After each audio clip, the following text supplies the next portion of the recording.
What's up, Gitakers? Gitakers naman ngayon. If this is your first time seeing me, I'm doing a lot of videos on ukulele, guitar, and kalimba, and all other small instruments. So, yung mga nagpi-play ng kalimba, I call them Kalimbakers. Sa ukulele, ukers, and gitakers. So, pakorni na ng pakorni itong channel na to. But anyway, guys, thank you for supporting this channel. The community is growing. I've been accepting requests from subscribers and I'm doing the best I could just to serve you. And salamat po for subscribing. If you haven't subscribed yet, please click the subscribe button right there. Tell me if you want to learn something about, the instruments that I've been teaching. Okay? And for today's video, you will learn how to do basic finger picking pattern. And sa Pilipinas, mas kilala natin yon sa tawag na plucking. And sa mga tumutugtog sa church, you can use this finger picking pattern kasi almost all songs na magbabagal, you just apply it and that's it. Okay? By the way, this video is requested by Neil Umak. Ang sabi niya, he commented to one of my videos, he said, "Ang galing, very relaxing." Char. I want to know more about basic plucking. Go bro. Ayan, tapos may message pa sa akin. Salamat kaayo. Also, I'd like to congratulate you for passing the LET exam. Si Neil, isa sa mga kaibigan ko sa Davao. Shout out to all of you. Muntik na siya magpunta sa top 10 ng LET exam for teachers. Yung kaibigan naming isa, kasama namin si Aris, top 5 siya. Si Tonton naman, top 4. So, very good. And we'd like to thank God for the wisdom that He has given to you. I just want to say that He's not finished yet with your life. And it's just the beginning of what He has stored for you. Just continue doing your best. I believe that God has prepared something for you which you never imagined before. Kaya, pagpatuloy lang bro. Okay, mga bro, pagpatuloy lang natin. Alright, but before we continue, I just want to say that this video has an assumption. You should know how to play the guitar already. At least basic chords, G, E minor, C, D, and so I can teach you the basic plucking. Hindi natin patatagalin pa to. We're going to start right now.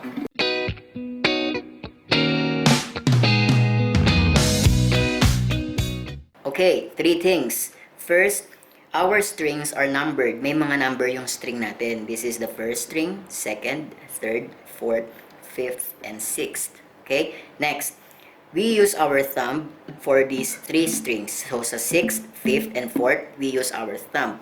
So, we call it the thumb zone. Okay? And then, tas sa baba, 3rd, 2nd, and 1st string, we use our index finger and middle finger.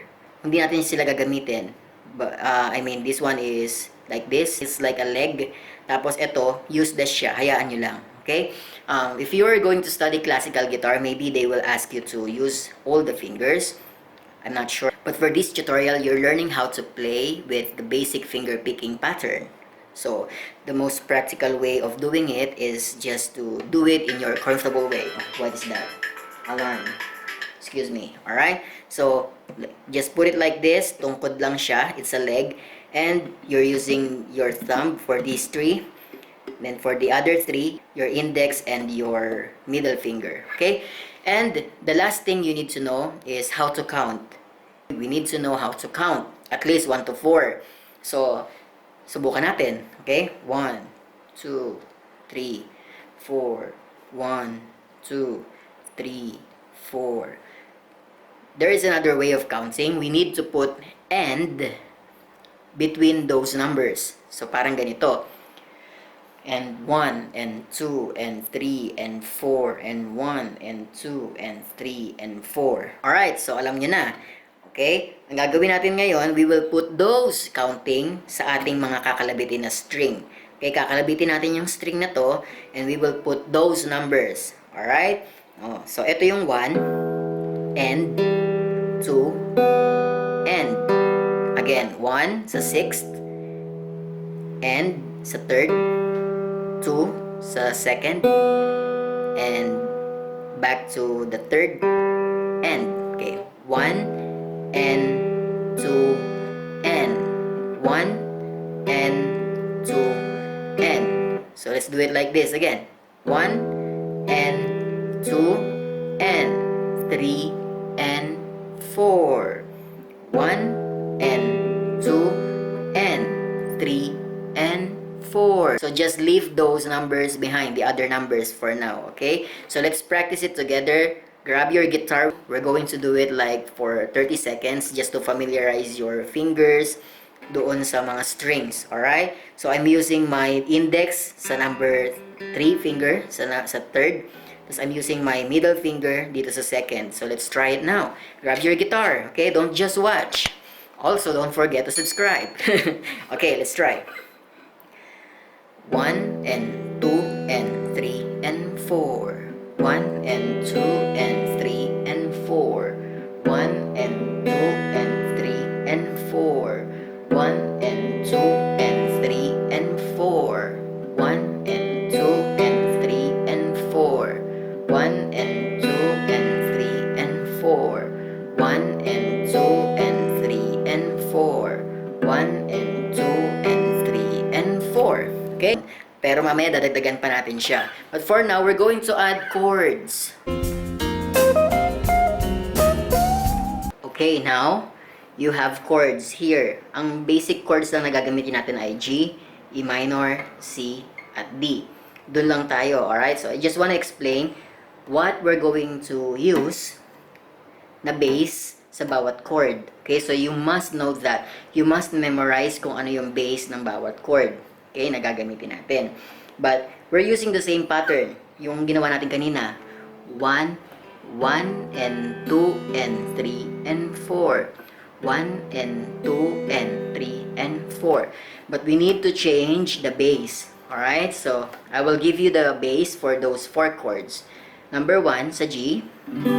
Ang bass chord natin dyan, ang bass string natin dyan ay ito. Oh, what's the sound?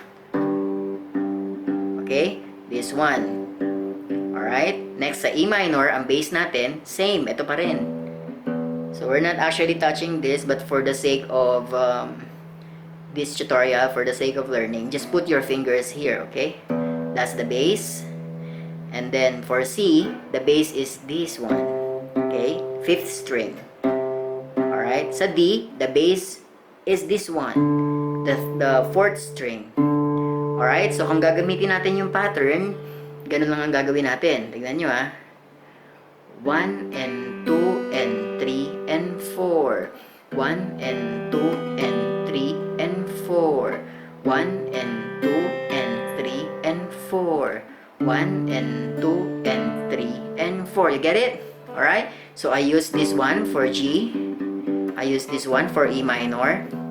I use this one for C. And I use this one for D.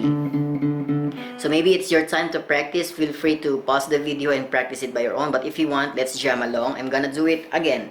Alright? So maybe for 30 seconds. 1, 2, 3, 4. 1 and 2 and 3 and 4. 1 and 2 and 3 and 4. 1 and 2 and 3 and 4. 1 and 2 and 3. One more. 1 and 2 and 3 and 4. 1 and 2 and 3 and 4.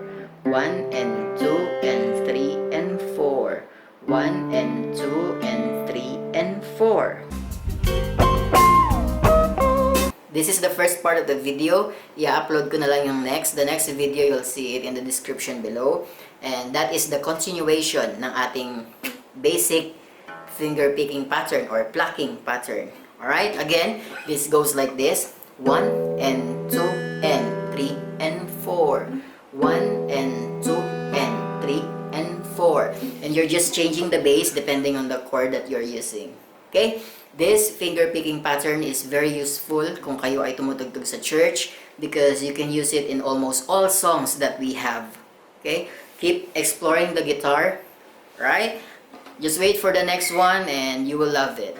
It's easy. Salamat Mil for requesting this video and I hope you guys learned something today. If any one of you does learn something today, please subscribe to my channel, ring the bell, and let's be friends.